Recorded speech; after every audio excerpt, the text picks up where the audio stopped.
Now, one of the reasons we farm is because we want to be out in nature. We want to be working with plants, in the fresh air, in the country. But nature is wild. Nature is a fight. It's a battle all the time. You know, all the plants are fighting each other. The pests are fighting each other. And you're kind of coming into that system and trying to make some organization out of it. And it was something we were coming to grips with in our first season, because our farm was so wild, and trying to figure out how to work within that system and organize it and make it work for us. It's difficult. It's not easy in what is basically even though it's a permanent no-till system, it's still row crops. We're still trying to create things neat and orderly so that we can be efficient.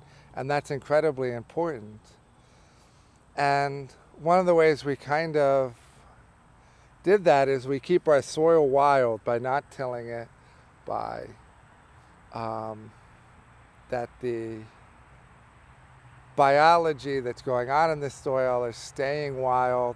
We're just forking it, but we're making the organization at our level, not at the micro level, which is wild, but at our level, to take out that competition from the weeds, from the pests, and to make things orderly for our size, which is having everything in nice rows so that we can harvest well,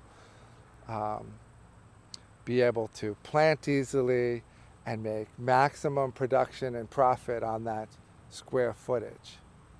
And it's not an easy task to do, to take something like this and turn it into nice orderly rows of vegetables.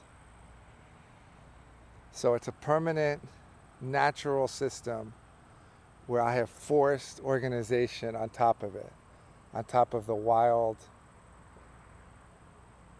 microbiology that's going on underneath. And it's fascinating and a very difficult thing to do, but absolutely important to be able to earn money by asking nature to create your product for you.